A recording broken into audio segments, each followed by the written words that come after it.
All right, so Jamie here again. We're going to talk about cracks when you have a fully painted piece like this. Now, I got this back from a friend of mine, and it's cracked. You can see the crack there, and there's a big divot. That was partially my fault. What I did was I went ahead and took the inside of this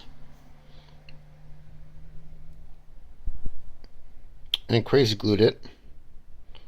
And I'm going to go ahead and add the fiberglass. Now, as you can see here, there's tape. It blew through.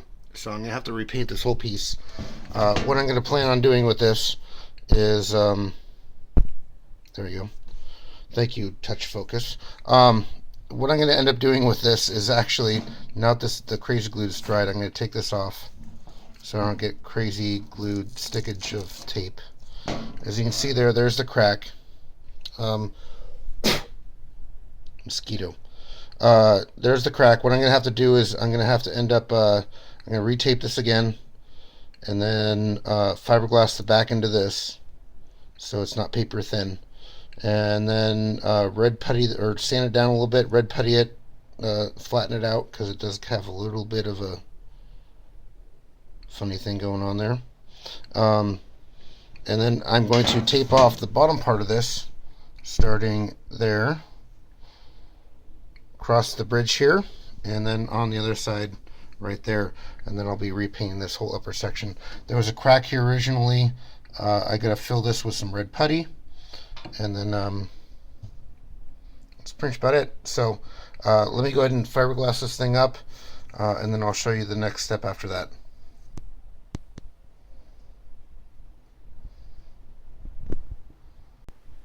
Alright, so before we fiberglass, I just kind of want to show you some pre-prep. What I've done is taken some tape and built a wall, just bent it over the edge, made sure it was nice and tight and sticky. There's that mosquito again, right there. He's trying to get me. Oh. Anyways, so that being the case, right there's a piece of clay, and that's to block the hole for the hinge mount, and we don't want to get fiberglass in there, so I just stuck a little piece of clay on top of that. I'll go ahead and lay some fiberglass up in there, and then a little bit in here just to reinforce the whole thing, and then we'll go from there. I'll show you the end results. Alright, so here we are back with the faceplate. As you can see, I've got it taped up. I've got the crack repaired on this side. It's not completely flush, but I'm running out of time, so so you can see that. Focus, too shiny. But anyways, it looks good enough for now. What we're going to go ahead and do is actually take this tape off because it's been on there for about a day. And let's refresh it with some new tape on here. But basically what I wanted to go over though was that I repainted the entire top portion here. And if you notice, the bottom has got a brush gold look on it. The top does not.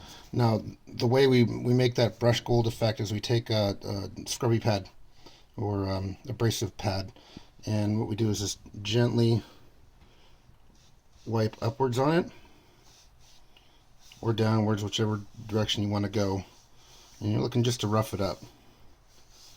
The other thing is, a lot of people ask what color gold I use. I'll show you here in a second.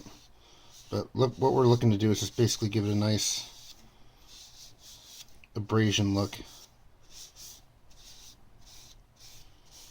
And now you can see the gold's kind of starting to get to the color of the other gold now. And we need to make sure that this is all brushed the same way.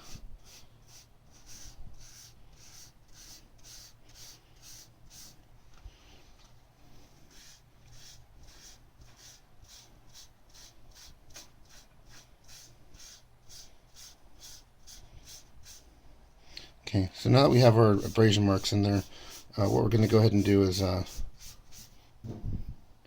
this is the color gold I use. It's the Krylon. It's really sensitive to fingerprints, so what we do is we put a clear coat on top of it. And I'm going to go ahead and shoot a clear coat right now on top. This is a really quick clear coat. As you see, when I hit it, it changes the color of the paint because you're adding another protective gloss cover on top. So, and that's pretty much about it. We'll come back when that's dry and then install the other light and then go from there. Stay tuned, guys. There's more to come.